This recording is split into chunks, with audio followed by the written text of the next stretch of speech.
For this video, I'm going to go over some. I'm going to do a vector art critique on this this illustration, which was something that I had sketched, and I had an intern work on the vector art.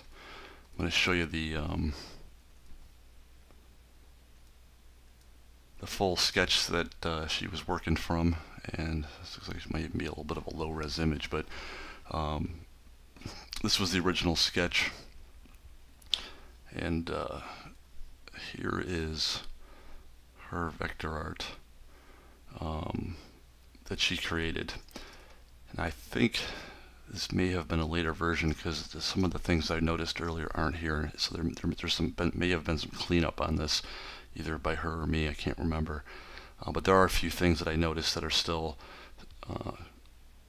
we can still go over, and I can show you where you're where things could be improved. And she did a really good job. She's not very familiar with Illustrator, so, and I also asked her to work in with my method, which everybody kind of does their own thing. I don't use brushes on strokes. I actually trace the outlines of my sketches as objects, so that's a little bit of a different technique than maybe some people use. But there's a few things in here that I thought I'd go over. That, especially since this is something a new user or a relative beginner is doing, so you can see some of the things that she's done, and I can tell you, how not to do it, or how the proper way to do that is. So, like, the first thing that you'll notice is, I wanted to have these rounded tips at the end of each line or brush stroke or whatever you want to refer to them as, and you can see how she did it, was she put an anchor point down and then drag this handle out to get it to do that.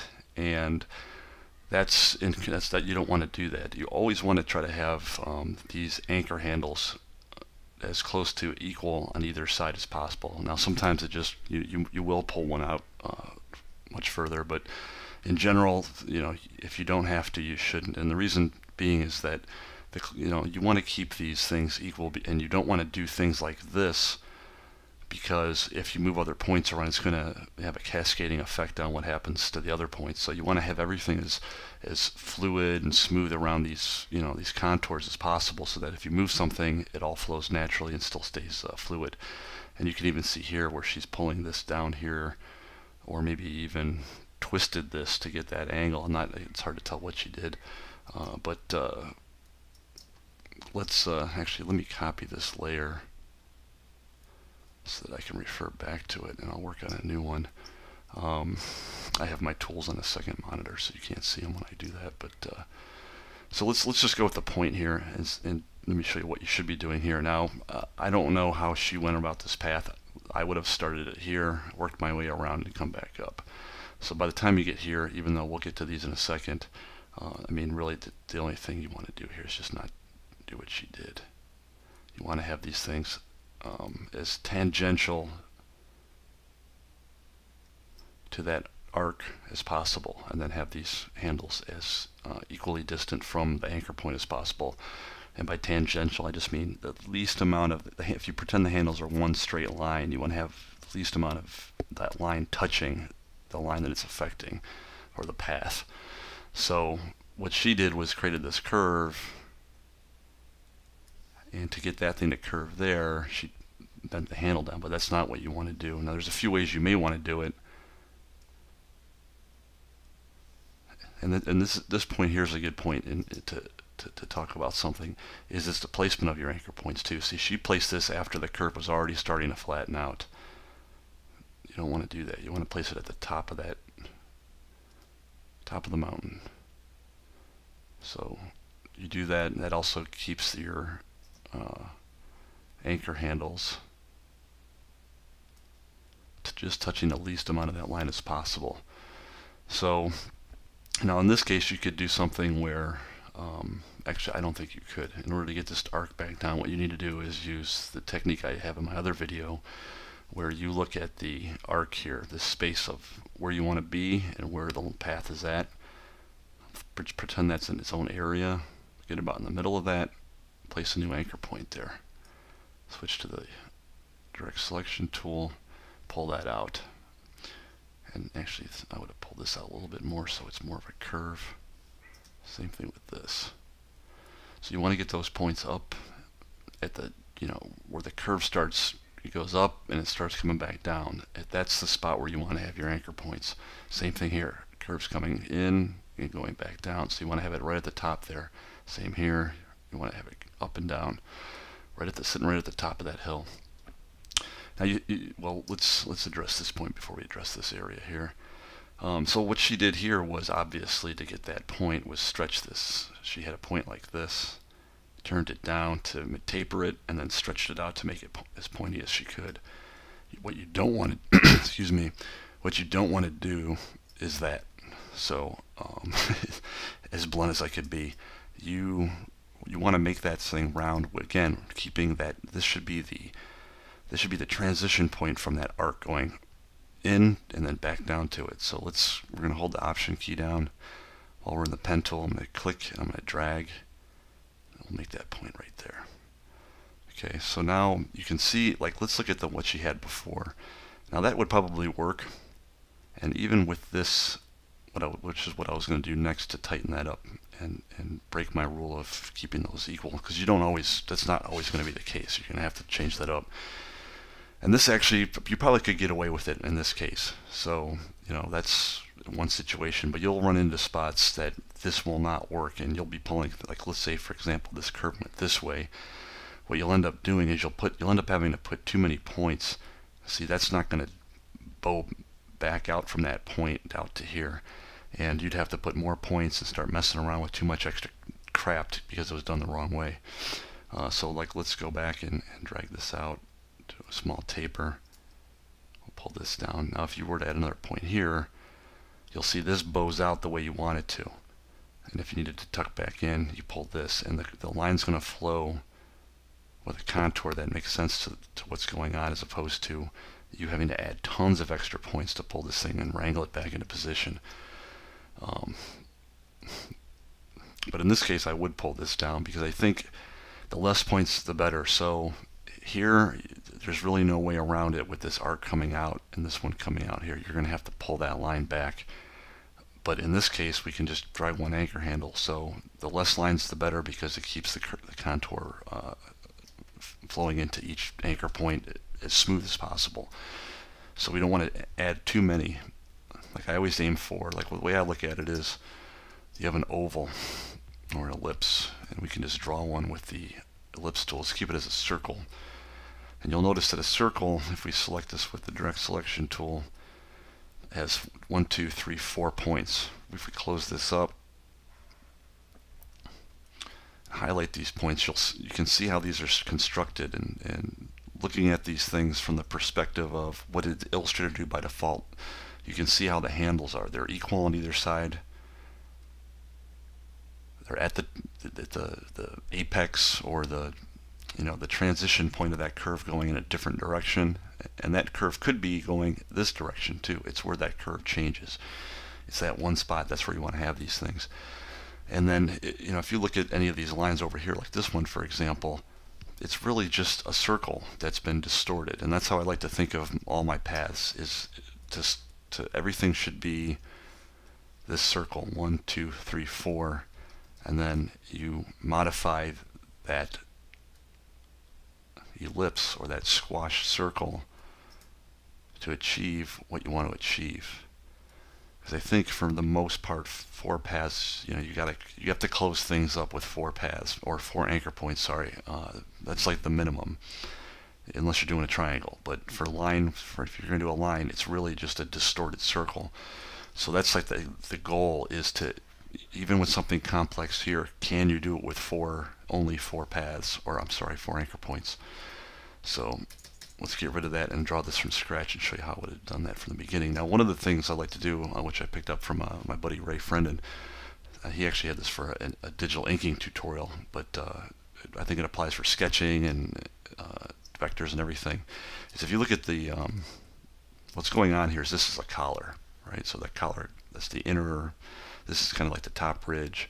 This is the line that defines kind of the top, and where it's going to the inside here. and then this is like touching her neck, so this is in front of it. And this is kind of the back where this thing would kind of curve around.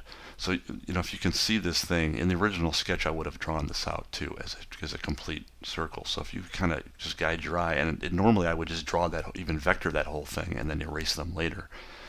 But even if you don't do that, it's a good when you're doing these curves to start out here, and that will keep, instead of putting it right there, put it out there and bring that over. That gives you more, you know, it's more like it's like an on-ramp. It's like, it gives you time to blend in to that curve. Then you just want to go around the horn here. Now, I like to do my major anchors first and go back and add the inner ones. And you'll see here I have 1, 2, 3, 4, 5, and then 6, 7 over here, but technically that could be 1 if it was just tapered out to a single tape, you know, fine pointed taper. But you know, we're not going to get away with 4 here, but as close as possible. And then what we're going to do, again, you know, the same thing that we did before, is to keep the points to the minimum. I'm not going to add a point here because I can get away with doing this by dragging this handle out, and that's going to keep everything more fluid in the long run. And you might need to tweak that a little bit. But in this case, since you got to bring it in, these handles can't do it unless you really, I don't know why that thing curved like that. Interesting. Oh, because I'm not done with it, I see. So you can't get this line to come back in without adding an extra point. So we're going to do that. Click with the pen tool while the path is active. Hit the command key to jump to the direct selection tool, and do the same thing for here. And that's in the wrong spot. You can kind of see that dip. Same thing. Find that lowest point of that dip, go perpendicularly out, place your point, switch over, drag it in. And you'll see everything flows pretty good. It's relatively accurate to that sketch. A couple of tweaks, and I can move these points around, and everything's moving fluidly through the rest of the contour, this outline. So that way I'm not adding weird points that are going to break the flow or make me have to add extra points.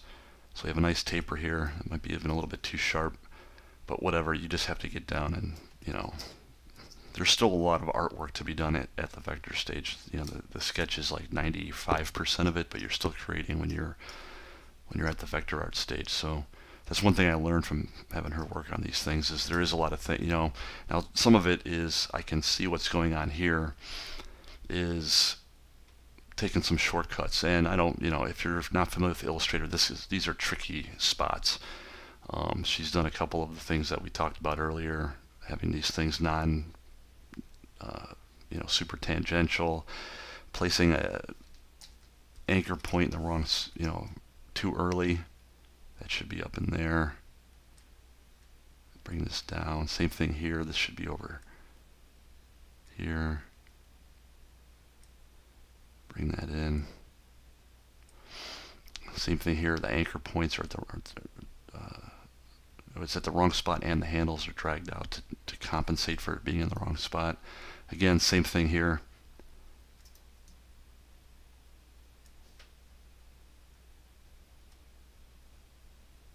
Not a bad placement, but not optimal for the, you know, she had the handles tweaked for where it was.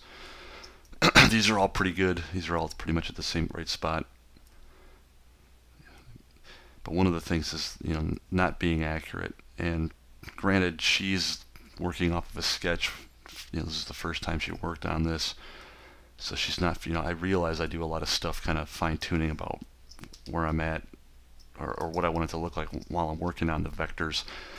But one of the things I mentioned to her is, you know, we're looking for a either a relatively uniform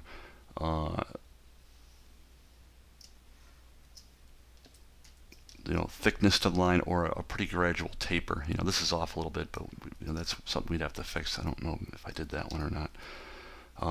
But this one that I just did has a pretty good taper, so you can see that it's tapering pretty well.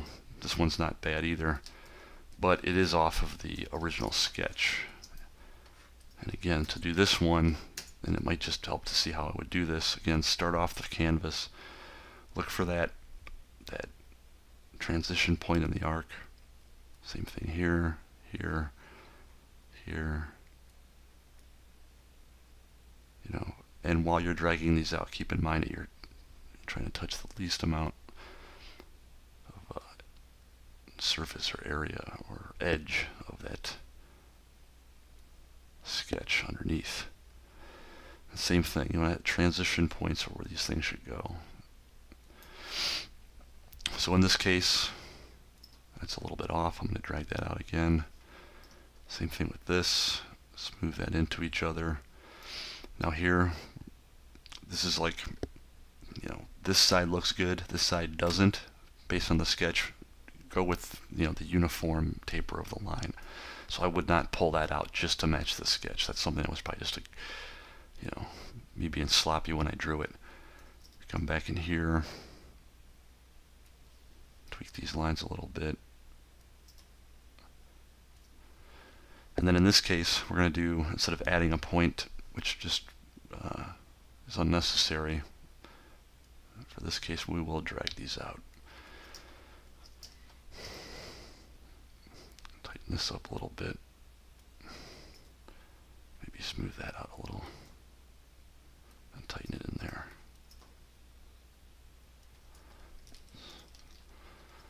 So not too much different, but I thought I'd just give you more of a feel for how I would go about doing that from scratch. And again, you want to look at this, I'm working in outline mode to do this, to trace, but then you want to go back, because a lot of times I'll trace my sketch and you'll just see how off it is, and you want to go with the vectors to give you the, you know, you want it to look good in the end. You don't, the point isn't to mimic the sketch exactly if the sketch is off, so use your eye when you're done. So I'm going to end the video here. I think that kind of covers what I was going to go over. I mean, really these things can apply to anything that you do in Illustrator. Anytime you use the pen tool or you're adding or subtracting anchor points. It had nothing really to do with this specific illustration, but I thought that maybe these couple of things that that a novice was doing might shed some light for some other people to see, you know, what stands out to me, and you know, what I think is the appropriate way to do the vector paths, as opposed to what she did, and why I would recommend doing it the way that I do it. You know, one of the things too, you know, before I wrap this up, is to get an idea of why I do some of the things I do. Is a lot of this comes down to being able to edit things later, and you could say that I'm being OCD, and maybe I am, but you do run into things when you're working with clients. Is there's going to be changes that are going to happen even after the artwork is quote-unquote done, and the reality is if you can make quick changes to that stuff and do things and get stuff back to your clients, that's a hugely positive thing. Also saves you tons of work if you can go back and just make small tweaks to your lines, as opposed to having to redo the whole thing or building something that causes you headaches when you go to retweak it because you built something that's appropriate specifically for what you did at the time, and used a couple of shortcuts and workarounds just to make it look good on the surface, but the actual underlying skeleton of this thing isn't constructed properly. That means when you go back, you're going to have this, you know, reverse cascade effect where everything's going to start breaking as you start moving things. So part of this technique is working smart so that when you have the inevitable revisions, and even if it's not even client work, you're going to want to go back and tweak. You're going to let it sit for 2 days and go back and you know, reassess what you've been working on.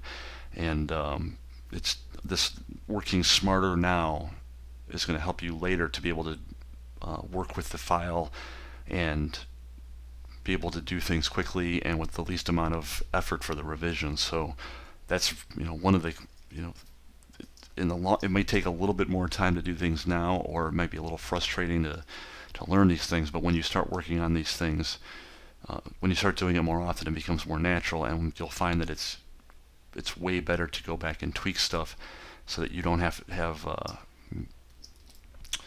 tons of extra work to clean stuff up. I mean, this is like another good example here. This simple path should have had maybe, you know, maybe 6 points, and she may only even have 6 points. Let's see, 1, 2, 3, 4, 5, 6, 7. So actually, there's one. To me, there's 1 extra, and maybe even 2 extra, depending on how we can curve this. But all these extra points mean that if I move this, you know, there's things up here I've got to move all these points for everything to cascade down for that contour to be right, and then you're not going to get it right because you got to get everything angled properly. But if you build it properly from the beginning,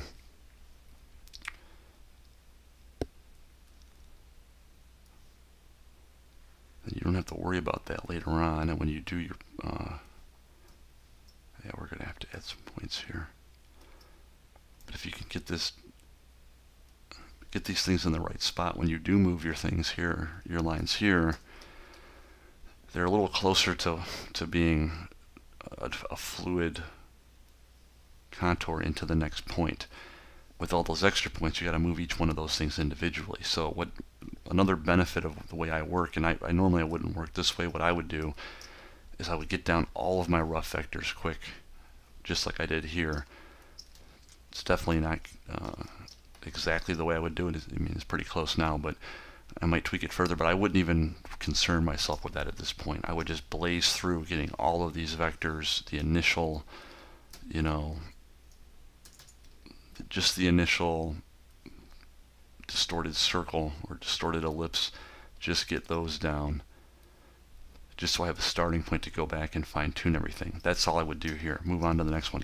This is the boring stuff. This doesn't require anything but putting the time in. So get those done, and if you build them properly, then you can go back and easily tweak these things, and it doesn't, the production part doesn't get away with the final creative touches on the vectors. You can just get the things down rough and then go back and not have to worry about, your anchor points are smooth, built properly, and everything's going to flow into each other, so you can tweak them and work a lot faster, and not have to worry too much about how the all the technical sides of the drawing. So